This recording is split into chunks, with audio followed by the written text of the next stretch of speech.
An AEW original has signed a WWE ID deal. Tony Khan has commented on Toni Storm's retirement, and an ex-WWE star was backstage at this week's Dynamite. Find out who. It's news.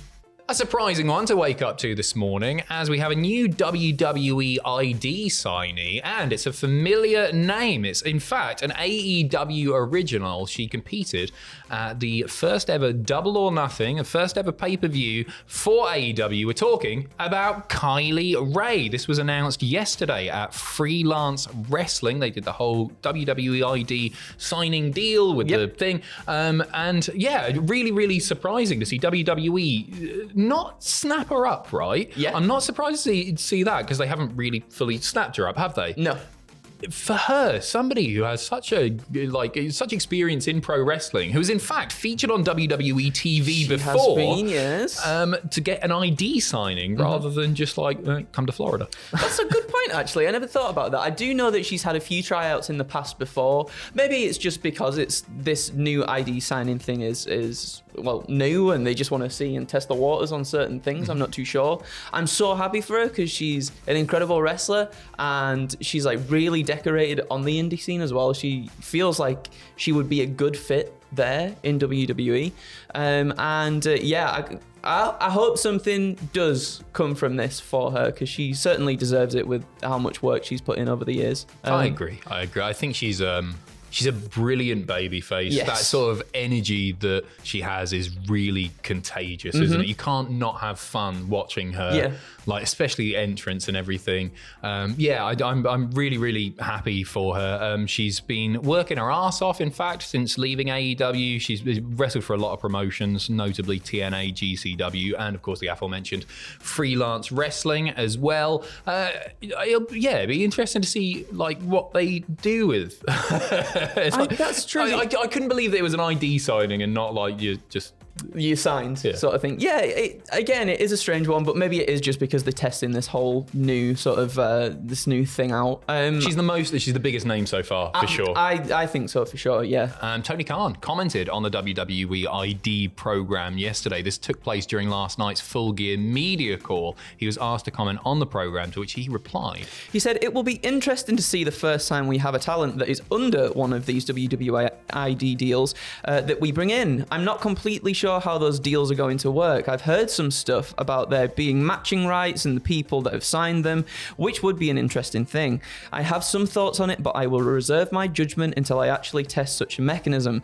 I know that what I've read about them, but it's interesting." The interesting note here is the matching thing. So the matching rights. So one would assume he means that if somebody is signed to a WWE ID deal, and let's say AEW come along and make that wrestler an offer for a job with the company, that WWE, if they then go, no, they're signed to an ID deal, we want them, they have to match AEW's offer. So that's an interesting caveat that I don't believe we've heard before. He was very diplomatic in the way that he spoke about this, but he's obviously not a fan, and you can sort of understand why, because it is WWE keeping a stranglehold on people. We didn't know this initially when we were talking about it, but it's WWE locking down talent, having first refusal on them. Yes. I think it is good for the talent, right? Ultimately, for sure. Especially with the matching thing, that new bit that we've just learned. It is good for the talent because they are being financially assisted during their indie days, which can be very financially taxing. So it is good, but there are certainly benefits for WWE. Also on that media call, Tony Khan commenting on Toni Storm's retirement. So she did, just in case you missed this, an in-character interview in which she said that she had retired from the industry. We're never going to see her again. Again, it's very much in character. Tony Khan said yesterday. He said, "I think the reports of her demise have been greatly exaggerated. I still expect Toni Storm will have a great wrestling career, but she's really struggling clearly with what's happened." Good stuff. Keeping it in character, in kayfabe. It's good stuff. She lost the world title. She lost her protege. And I think she feels like she's lost everything. And now she's lost. And I hope that Toni Storm can find herself and come back to us here in AEW, because timeless Toni Storm's a great part of AEW, definitely. I think Tony Khan, during this Toni Storm stuff, he was quite endearing. Like, he was playing up to it. He was clearly having fun with it. And it is really fun. Like, it's a tremendously fun character anyway. And that interview is, I think, one of the best bits of PR this year.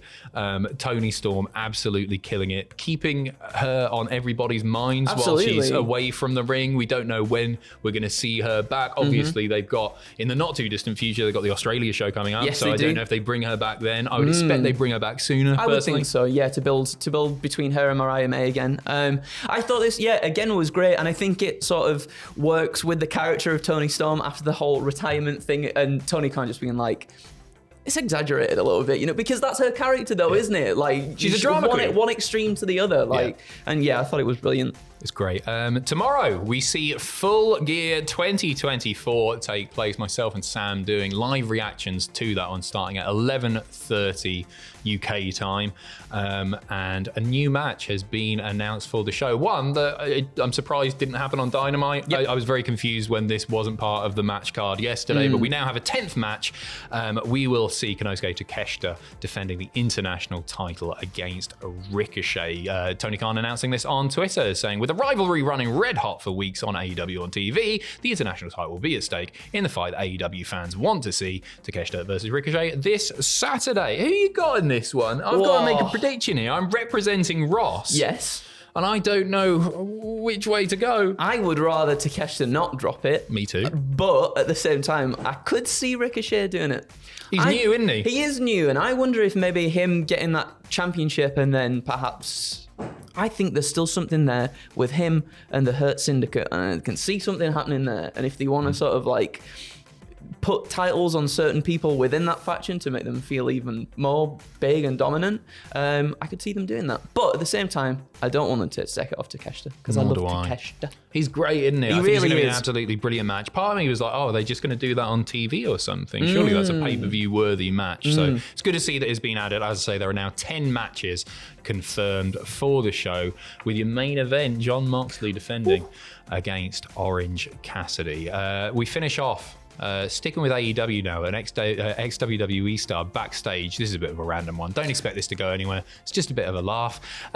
Gene Snitsky was backstage at Dynamite. He posted a picture to Instagram. He's having a whale of a time. Look at his little face. He's having so much fun. He specifically thanks Tony Khan, Chris Jericho, Shelton Benjamin, and Prince Nana for their gracious welcome. He does still wrestle. He's still about. Are they going to sign him, Andrew? Oh, come on. Well, who's pulling the strings behind the scenes on this whole Jon Moxley thing? Who could it be? It could be Gene Snitsky. And then this is what Owen said, right, as well. This is what Owen said. If it doesn't go the way they want it to, Snitsky can then just like leave and go, it's not my fault. There you go. It wasn't my fault.